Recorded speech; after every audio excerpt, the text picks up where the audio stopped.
So have you ever been climbing the greatest superhero of all time mountain and you get to the top and you're really excited and a portal appears? And then you pass through that portal into a mysterious realm called the semi-final. Well, we're going to try and create the portal into the semi-final right now.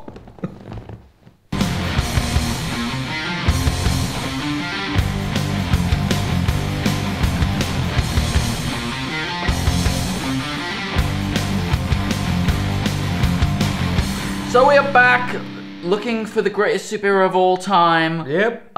We have Quarterfinal final. the final quarterfinal. Oh, Batman Daredevil. Batman goes through. Do you know what? Daredevil put up a good fight, I feel. Put up the best fight so far. Yeah. If I'm honest, I thought it'd be closer.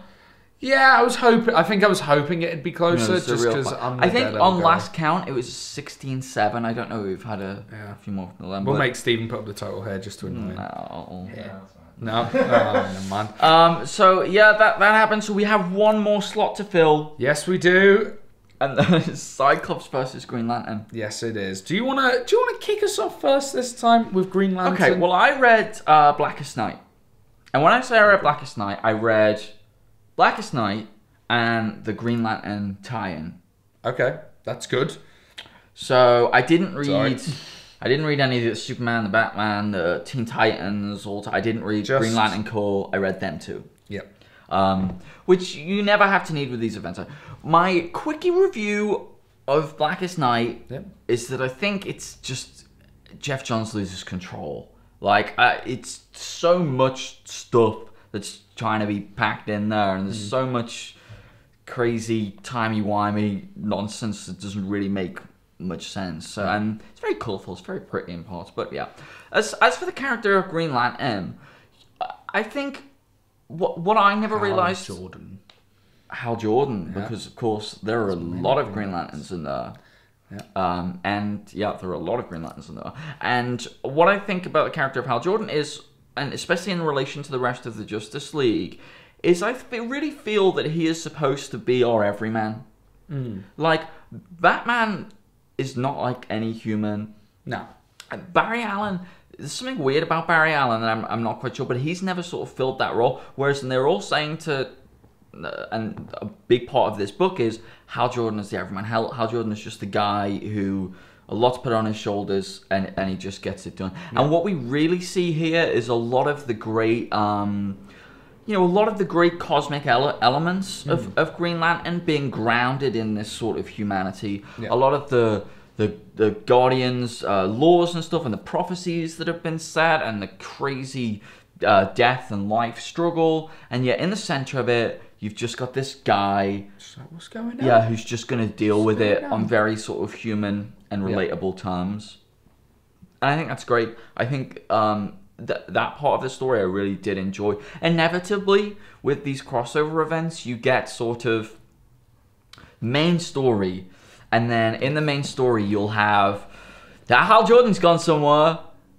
Do you know what I mean? And then his story will be how he saved everything, like how it was all him, how he got everyone together, and then like in a couple of issues on in the main story, you'll have Hal's back, which is the same.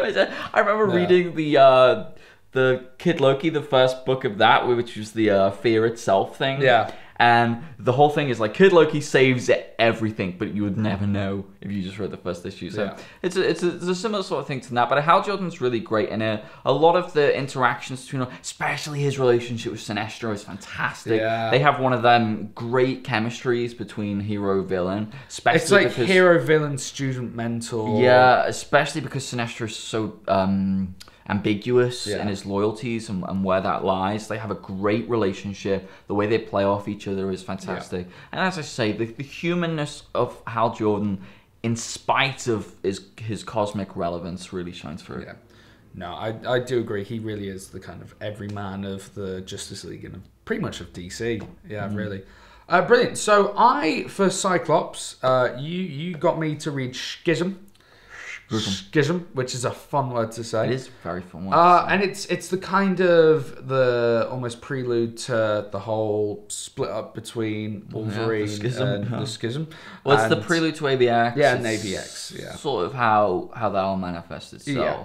And I think the main thing that comes out of this book isn't, how Cyclops and Wolverine become divided. I don't think that's the important thing here. I think what's important is, House of M's happened, there are 200 mutants left, and you see this kind of mental evolution of Cyclops, where he's just, he goes from being the, a lot of people say he's the kind of the boring member of the X-Men, the Boy Scout. No, you don't.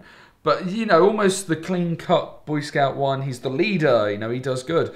And in this, he's like, oh, no, I do things that get results. I don't care if it's right, I don't care if it's wrong. I do what gets the results. And it's fascinating watching Wolverine clash with him. And Wolverine, by the end of the book, just being like, look, I have done everything you've asked me to, but what you're asking right now is just beyond.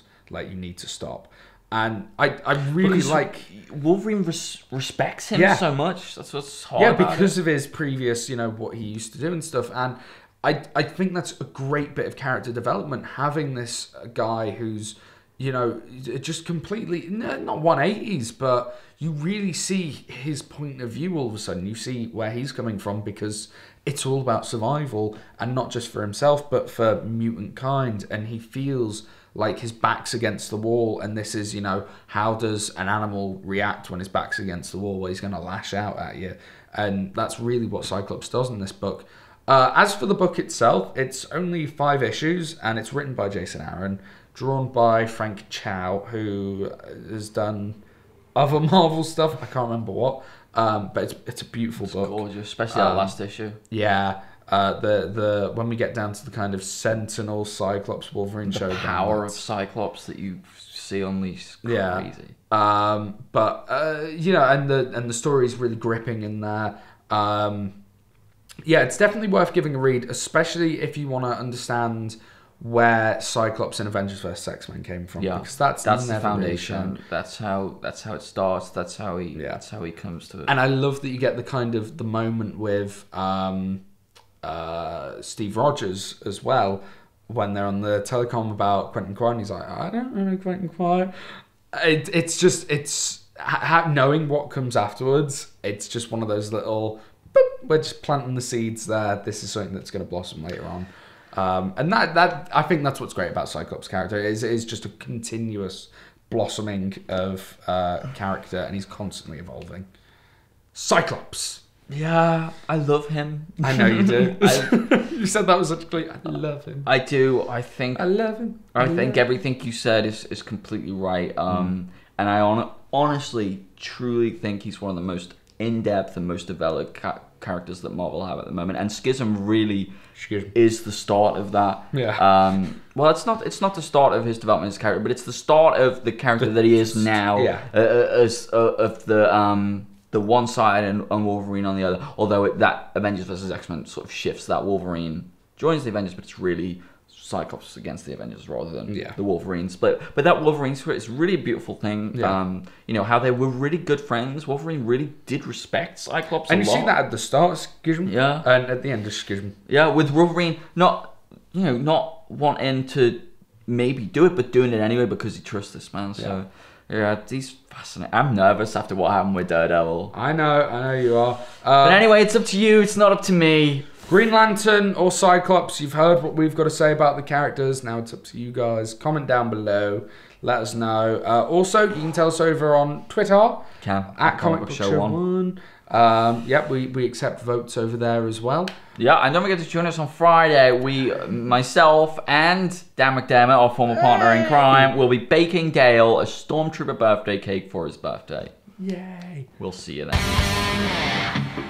The semi-final! Oh, God.